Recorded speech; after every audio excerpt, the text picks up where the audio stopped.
You're listening to the Small Business Accelerator podcast, accelerating success, one founder at a time. With your hosts, Roger Bryant and Sarah Wilson. We support small business owners, the little guys. We're here to help you win in today's landscape. Join us each week as we reveal powerful strategies for small business owners that save you time and money. Because we believe every small business owner should have access to Fortune 500 style strategies without breaking the bank. Subscribe now on Spotify and Apple Podcasts to accelerate your small business success. Hey everyone, and welcome back. Yeah, welcome back. Today we are diving into the world of brand touch points. Ooh, exciting. So every interaction you have with a company. Yeah, those interactions can really make or break how you feel about a brand. Absolutely. And to help us go from forgettable to remarkable, Love that. we've got two sources. Okay, cool. First up is From Forgettable to Remarkable, Automate Your Brand Touch Points. Catchy title. Yeah, it's a pretty in-depth report. Sounds like it. And then we've also got this short and sweet course description Okay. for automations made easy. So we've got the deep dive with the report, Yeah, and then some like practical tips from the course description. exactly. Oh, I have So today we're going to figure out how companies use these brand touch points Okay. to really stand out. Yeah. But also, I think more importantly, like, how can we use that knowledge in our own lives For sure. Yeah. to make smarter choices as consumers? Absolutely. Are you ready to get started?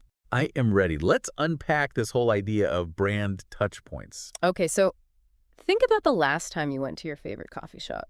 Okay, yeah. Like that feeling you get when you walk in, Mm-hmm. the aroma of freshly brewed coffee, Always a good one. the barista greeting you with a smile. Yeah. Maybe they even remember your order. Those are all brand touch points. Carefully orchestrated. Working their magic. Yeah, and it's not just about the physical space, though. Right. Like, it extends to the digital world, too. Totally. Their website, how they're interacting with you on social media. Yeah. Maybe even like an app that you use to order ahead. You're right.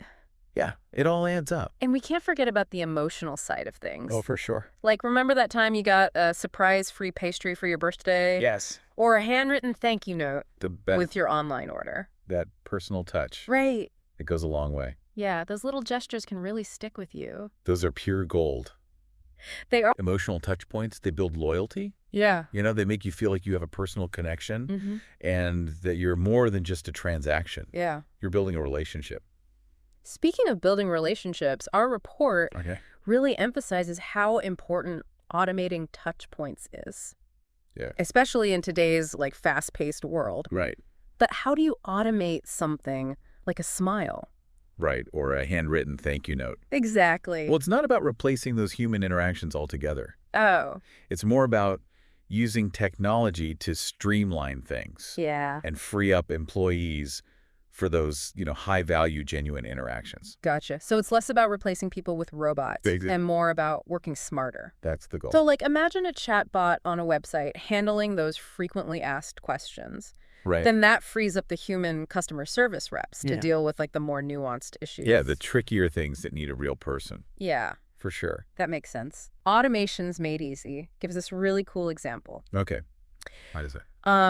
Think about those emails you get from brands Oh, yeah. that are like perfectly tailored to you. Yeah, like they know what I've been looking at. Yeah, based on your browsing history. I love those. Right, it's automation, Yeah. making you feel like a VIP. Right. So how do companies figure out what to automate, though? Yeah, that's a good question. The report talks about mapping the customer journey, Okay. which sounds kind of like a treasure map leading to a happy customer. I love that analogy. Businesses need to figure out every single interaction Yeah. a customer might have with their brand from the very first time they hear about it Like- to becoming a loyal customer. Okay, yeah, so like creating a smooth experience. Exactly, every step of the way. Makes sense. And they need the right tools to do that. Yeah, for sure.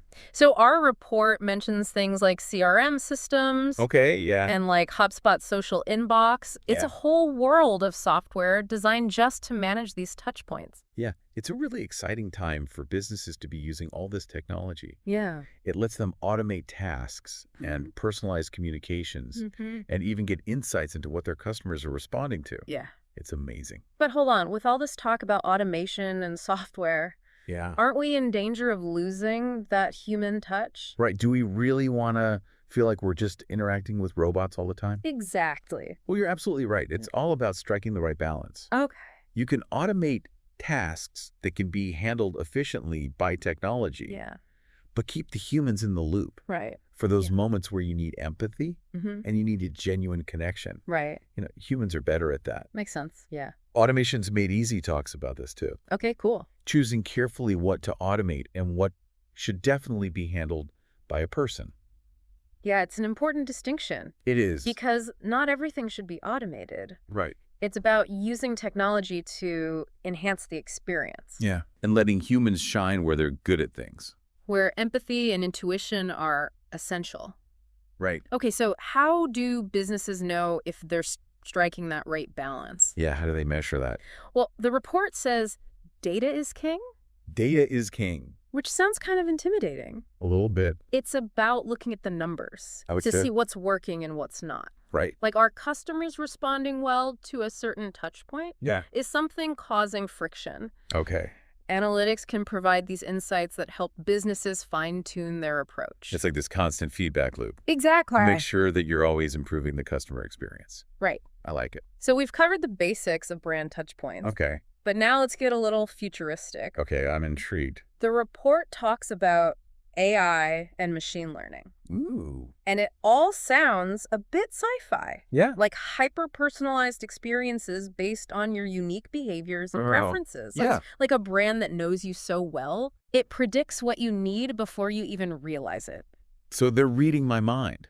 Basically. That's wild. Right. The possibilities are endless. Imagine like brands anticipating your needs, Yeah. offering personalized recommendations, Mhm. creating experiences that feel custom-made just for you. Yeah, like a personal shopper, but for every part of your life. Exactly. But isn't that where we run into those privacy concerns again? Right. The more they know, the more they have to protect. Absolutely. Right. So transparency and control are key here. Okay. Businesses need to be upfront with their customers about how they're using their data. Mm.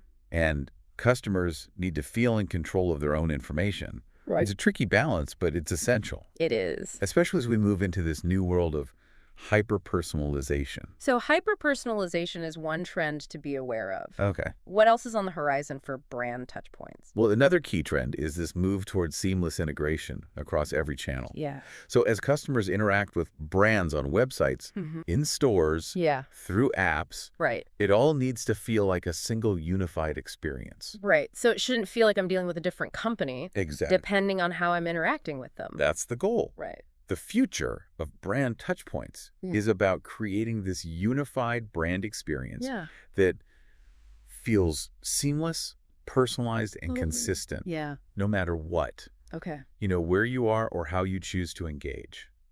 That's a big challenge. It is. Sounds like companies have a lot to figure out to get this right. It is a challenge, Yeah. but it's also a huge opportunity. Mhm. And as technology evolves, we can expect even more innovative and engaging experiences in the future. Okay, so I think we've covered a lot of ground here. Yeah, we have. But how does all of this knowledge help me in my own life? Right. Like, I'm just one person, Yeah. not a big company with all these fancy tools. That's a great question. Yeah. And it's something we'll delve into in the next part of our deep dive. We'll explore how understanding brand touch points can empower you as a consumer Okay. and help you make more informed decisions. All right, sounds like I need to stick around for that. Yeah, it's going to be good. This is all getting pretty interesting. I know, right?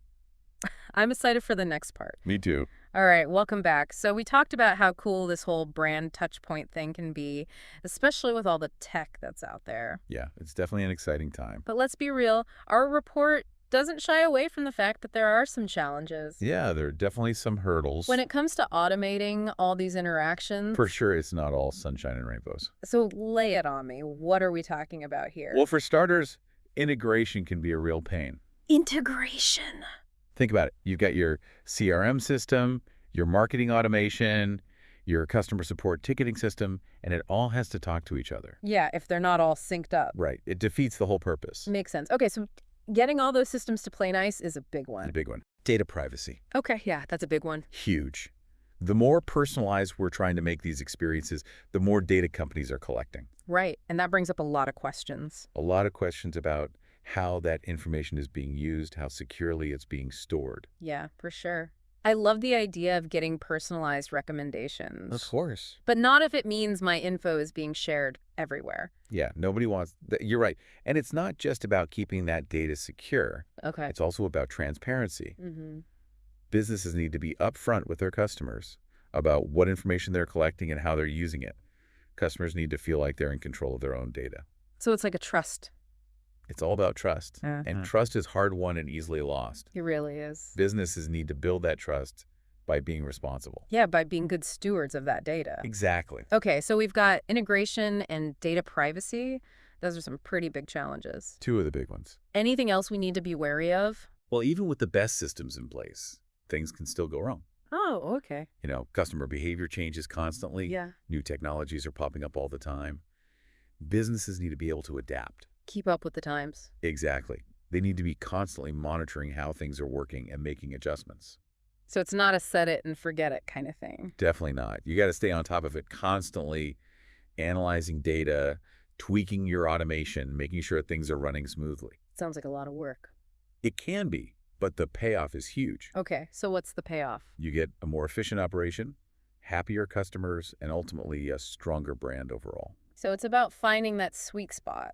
Yeah, that balance. We're not trying to get rid of humans altogether. No, humans are still important. It's about using tech to make things better. Exactly. Better for the business and better for the customer. Right, for both sides. The goal is to create an experience that feels seamless, personalized, and valuable to the customer. If it feels forced or robotic, you've missed the mark. Now I'm really starting to see how all of this fits together. It's all connected. But I do have a question that's been bugging me in this world of automation and AI. Are we at risk of losing that human touch altogether? That's a great question, and it's something our Automations Made Easy course addresses directly. Oh, okay. How so? It emphasizes that you should think carefully about which tasks to automate and which ones are better left for human interaction. So, like, some things just shouldn't be automated. Think about those times when you really need to talk to a human. Okay. Yeah, like when you have a complicated problem. Right. Or you just need some reassurance. Yeah, those are good examples. You can automate those simple repetitive tasks like sending order confirmations or answering basic FAQs. But when it comes to something complex or anything that requires empathy, you need a human. Right, because humans are better at that stuff. Way better. Like when you're dealing with a frustrating customer service issue, Oh, yeah. and you just need to talk to a real person to help you solve the problem. You can automate things like sending order confirmations or answering basic FAQs, but for those complex issues, you need a human in the loop. Okay, so it's all about using both humans and technology where they make the most sense. I like that, playing to everyone's strengths. Right, use the right tool for the job. Exactly. Okay, so we talked about the challenges and the importance of balance. Now, let's get back to the future for a minute. Okay, back to the future. Our report talked about hyper-personalized experiences and all this cool AI stuff. It's pretty mind-blowing. It is, imagine a brand that knows your purchase history, your browsing habits, Yeah. your social media activity. Wow, they know everything. Right, and they can use that information to create a truly unique experience just for you. That's amazing, but also a little scary. Right, is it Big Brother watching me shop online? Well, that's where those ethical considerations come in. Again, Mm. transparency and control are key. Businesses need to be upfront about the data they're collecting and how they're using it, and customers should be able to opt out or control what information is being shared. Okay, so it's not about brands becoming all-knowing. No, it's not about that. It's about using data responsibly and ethically. Right, to create a better experience for everyone. Okay, so hyper-personalization is one trend to watch. What else is on the horizon?